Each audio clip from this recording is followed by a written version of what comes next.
How's it going, everybody? On today's episode of Fresh Not Frozen Takes, you probably heard about Wendy's and their dynamic pricing and the outrage about how they would most likely just dynamically price everything upward. If you didn't, a quick TLDR is on their earnings call, the CEO said a bunch of buzzwords, AI, and then dynamic pricing. And when you hear the words dynamic pricing or surge pricing, you most likely think the same thing. Anyways, after the outrage, they're now saying, we didn't mean it like that anyways. In my opinion, this is a perfectly manicured social media hit piece straight out of like Emily in Paris. Wendy's is currently the most expensive fast food in the United States. I know, somehow. Wendy's coming in at the most expensive, up 35%. Chick-fil-A up 15.6%. Taco Bell up 14.6%. I know. And they also have one of the poorest performing mobile apps of the fast foods. On the New York Post, it says Wendy's digital transactions account for just 14% of its sales compared to McDonald's, which derives 40% of its sales from digital orders. That's why when you roll up in the drive-thru, they always ask you, are you using your mobile app today? To put it bluntly, they're lagging behind. They need mobile app downloads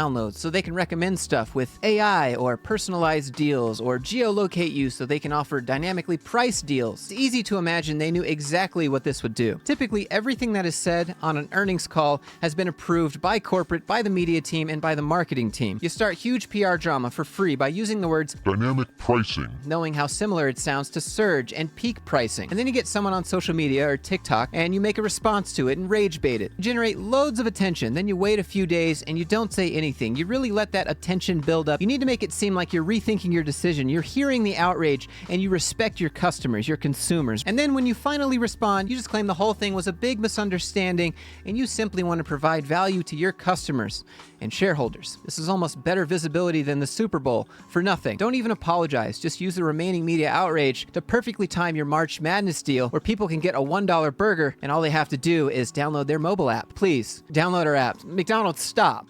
They didn't say that part, but a lot of people were saying this is bad PR and an example of what not to do. And here are more reasons why I don't think this was the PR disaster that everyone's saying it is. PR comes and goes, especially in the fast food industry. I mean, Burger King even used this event in the fast food world to clap back on Twitter. The only thing surging at BK is the flame. We don't believe in charging people more when they're hungry. But also free Whopper or Impossible Whopper with, they just want you to download the app, just like Wendy's. Everyone wants you to download their mobile app because that's where the future's going. And how can they game everyone into doing that? Well, it seems like they're playing everyone. Honestly, it just seems like Burger King's trying to piggyback on the drama that Wendy's stirred up for everyone. You see, unknown or forgotten by a lot of us, back in 1999, the Coca-Cola company actually tried dynamic pricing based on how hot it is outside. I know, it's insane to think about because it would instantly get canceled. From Forbes here, it says, in 1999, Coca-Cola began testing vending machines that automatically raise their prices during the summer heat. Since your desire for an ice-cold Coke grows as the temperature rises, shouldn't it cost more too? Well, then CEO Douglas Ivester certainly thought so. Is that really his last name?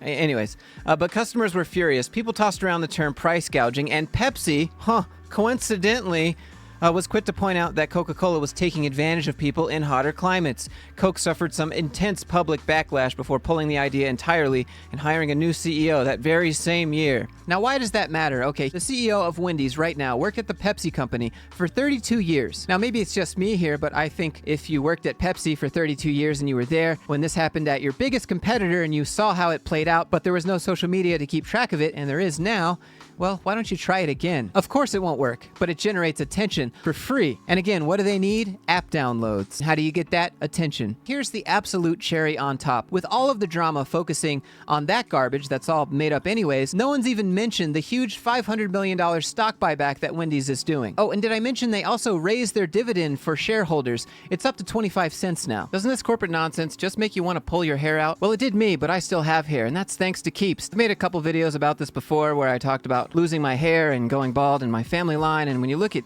my genetics, it's just like I shouldn't have hair right now, but I do somehow, and I think it looks great, honestly. I have some luscious locks for being close to 34 years of age. If you've never heard of Keeps before, they're an online subscription that helps men regrow their hair from the comfort of their own home. And they've helped over 1 million men so far do just that. All of the treatment plans are personalized to address your unique needs, and they're recommended by a licensed medical provider. And treatment's delivered right to your door every 3, 6, or 12 months. You can pause or cancel anytime, and when they ship it to you, they don't deliver it in a giant, hey, he's losing his hair box that's a discreet sweet little box, you know. They offer a topical solution and a foam, but they also offer a 2-in-1 which combines both of these. They also have some hair thickening shampoo and conditioner, and they have some pomade. So if you're just looking to take better care of your hair or even regrow your hair, Keeps is the place to go. Oh, also, it's pretty affordable. They're about half the price of typical pharmacy prices. Over 4,500 5-star reviews. So if you don't believe me and my before and after, you can go there and you can see before and afters from other real customers and their hair growth. And if you have any questions as part of your treatment plan, you can message your medical provider or the Keeps Care team anytime with their secure messaging portal. So that's really nice to have. I know it's a personal topic and to each their own with their hair choices in life, but if you're out there and you're looking for options, then hair loss stops with Keeps. So for a special offer to get started, go to keeps.com/Joshua Fluke or just click the link down in the description. That's KEEPS.com/Joshua Fluke. Thanks to Keeps for helping me keep my hair and for sponsoring today's video. If we jump back to Wendy's, here's where it gets even better. If you're unfamiliar with what stock buybacks are, well, they were illegal up until the mid-1980s. Basically, it's where companies choose not to invest in tangible assets like training their employees, machinery, things like that, but instead buy back their stock from the market, which temporarily increases their own company value by reducing the amount of stock available on the market. Companies usually do this when they tell everyone and their shareholders that there's nothing else to invest in right now. They already dynamically price their food. They raise their prices whether or not they tell you. Here's a chart that shows the price fluctuation of Wendy's menu items over time. All right, so this is Pricelista. This is the website they were talking about in the news video at the beginning. Now, they gathered the data from in-store visits, phone interviews, and also they collected it from business owners who then uploaded their data onto the site. I was surprised too, Dave. I know.